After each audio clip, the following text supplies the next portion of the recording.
To better understand and evaluate mold rubber for your own use, you need to know a few important terms.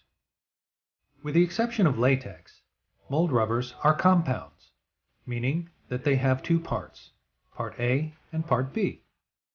Part A is always in a yellow container, and Part B is always in a blue container. The mix ratio of a mold rubber lets you know the proper proportion, either by weight or volume, of Part A to be mixed with Part B before applying over your model. Mix ratios will vary from product to product and are always listed on the Smooth-On Technical Bulletin for that product.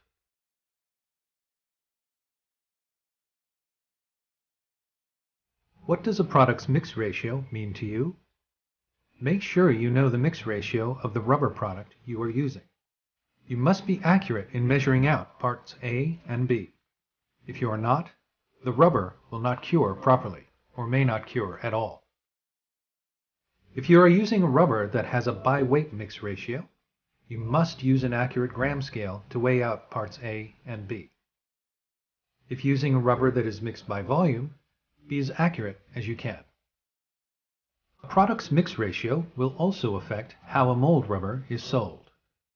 First, know that Smooth-On rubbers and plastics come in different size containers that range from trial units to gallon units to 5-gallon units to 55-gallon drum units and larger. When you order a gallon unit of a rubber that has a mix ratio of 1A to 1B, you will receive a gallon container of Part A and a gallon container of Part B. A gallon unit of a rubber with a 2-to-1 mix ratio comes to you as 2-gallon containers of Part A and 1-gallon container of Part B. If you order a gallon unit of a rubber with a mix ratio of 10-to-1, you will receive a gallon container of Part A and a pint container of Part B. Potlife, also known as working time, lets you know the amount of time you have to mix and apply mold rubber before it becomes unworkable. When used at room temperature, most urethane rubbers give you at least 20 minutes to mix and apply. Most silicone rubbers give you at least 45 minutes to mix, vacuum, and apply. What does a product's pot life mean to you? The pot life of rubber and plastic products will vary. Know how much time you have to mix and apply the product you are using. Some products, especially some plastics, are very fast. If you're not careful, your rubber or plastic may set up in your mixing container before you get a chance to apply it. Viscosity defines how well a material flows. The viscosity of water is 0 centipoise. Urethane rubbers have a relatively low viscosity and de-air themselves without vacuuming.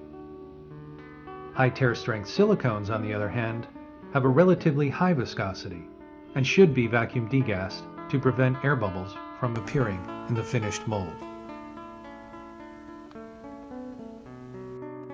What does a mold rubber's viscosity mean to you?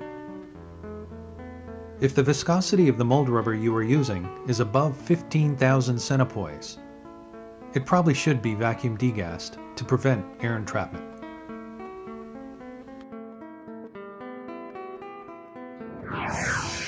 Durometer refers to the hardness of a mold rubber and is measured on the Shore A scale. A rubber with a durometer of Shore 10A will feel soft like your skin and will be very flexible and stretchy. A rubber with a durometer of Shore 30A is somewhat harder and less flexible. A Shore 60A durometer rubber will be moderately stiff, and a Shore 90A rubber will feel hard like a car tire and will hardly flex at all.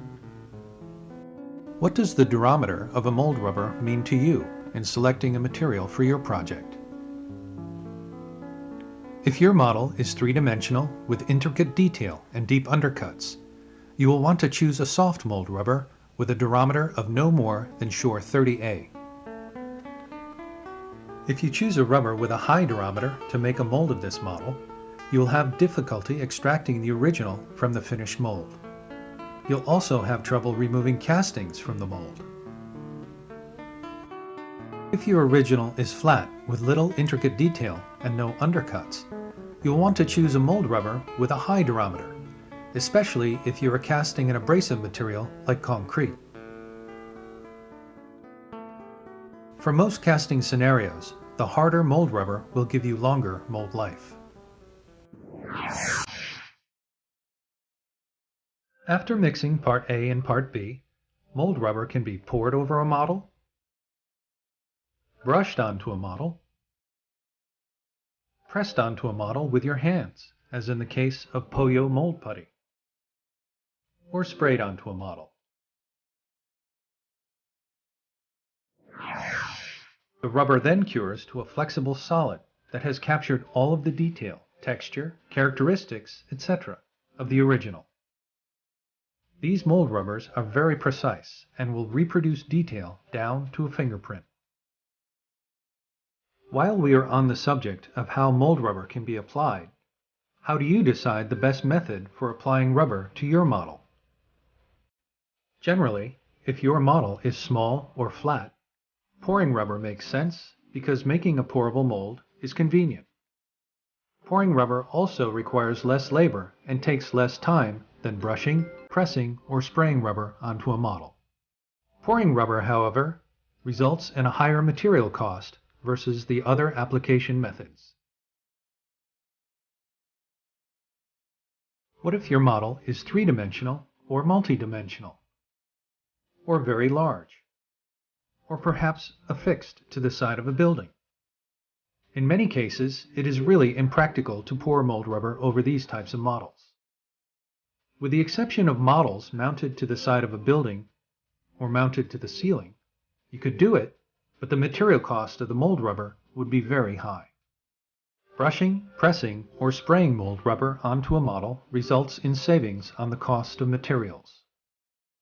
The labor and time required to make these types of molds, however, is more.